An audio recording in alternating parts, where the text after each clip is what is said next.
much. Dr. Mitchell, welcome. Good to have you here.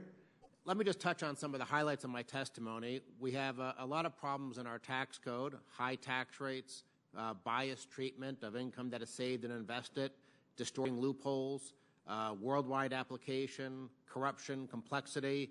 And tax reform does have the potential to reduce or perhaps even eliminate a lot of these problems, but it could also make them worse, depending on what set of principles and guidelines you use when looking at tax reform. And I would like to suggest a few of them.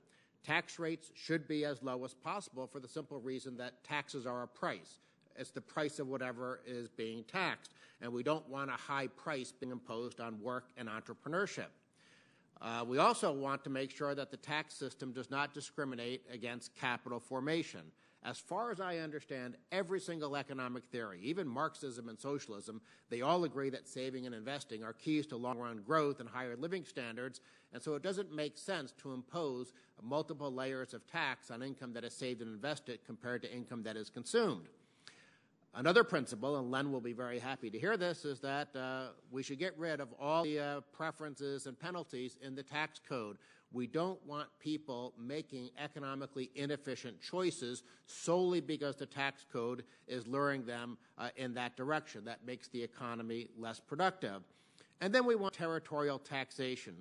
This is the what I call the good fences make good neighbors approach to taxation.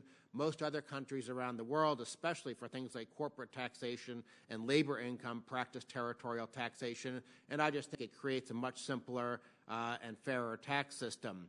And the ideal system, if you look at all those principles and you follow them to their logical conclusion, the ideal system is some sort of low-rate, consumption-based, loophole-free tax system. The best known of those systems is the flat tax developed by Professors Hall and Rabushka at Stanford University's Hoover Institution.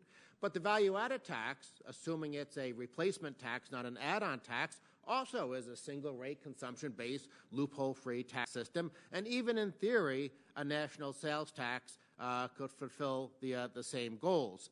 All of these tax regimes may have different collection points, but they all share the low rate, the consumption base, and at least in theory, could be free of loopholes.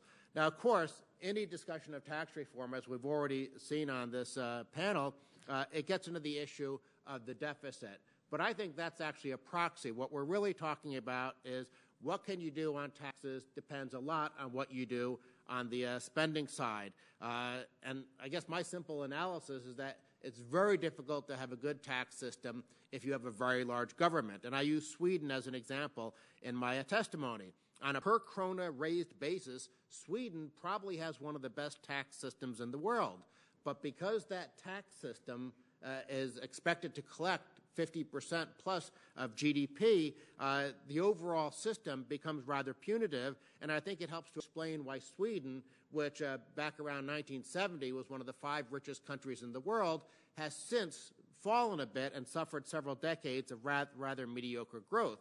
On the other hand, in places like Hong Kong and Singapore, it's almost impossible to have a bad tax system because the overall burden of government is only about 20% of economic output. That's why Hong Kong has a flat tax. Singapore has a progressive system, but the top rate is only 20%.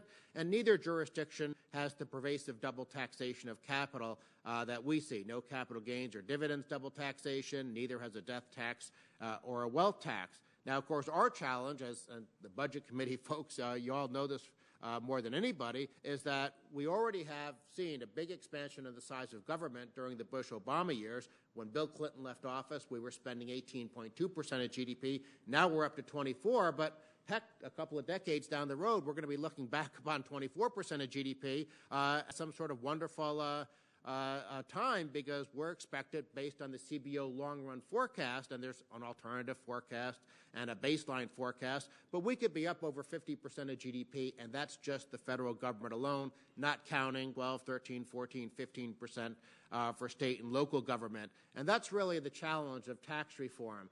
If you're going to have growing government, it's very, very difficult, even if you are like Sweden. And even if you put in place a system designed to minimize the damage per dollar collected, if government is expanding, tax reform is is almost certainly a very challenging exercise. And I have in my testimony two charts looking at the rising burden of government spending based on an average of the baseline and alternative scenario from the CBO long-run forecast. But then, interestingly, I also take an average of the alternate and baseline scenario for tax revenue. And it turns out that even if all the tax cuts are extended from 2001 and 2003, because of what is called real bracket creep, federal revenues are going to grow, now obviously over several decades, above that 18% average, above the 20% that, Mr. Chairman, you were citing in those charts about when we had a balanced budget. As a matter of fact, it will get up to 25% of GDP by the time you get to the end of the 75-year forecast. And again, that's an average of the baseline and the alternative scenario. One other point that I think is very important to mention is that you have economic growth does matter, and taxes do affect economic growth. Now, yes, a lot of people exaggerate. Talk to someone about their favorite tax cut. You solve all the world's problems if you do it. And yes, there is a lot of exaggeration. But I also put in my testimony a CBO sensitivity table showing how even very, very small differences in economic growth can have an impact. And so I would urge a lot of caution about higher marginal tax rates. If you're going to raise revenue, which I don't like, yes, I would agree with everyone else on the panel, better to go after loopholes. And then one last thing, since my time's running out, that I think underscores this issue. My final table in the presentation looks at what happened to tax revenues from the rich between 1980 and 1988. In 1980, when we had a 70% tax rate, people making over $200,000 a year paid $19 billion to the IRS.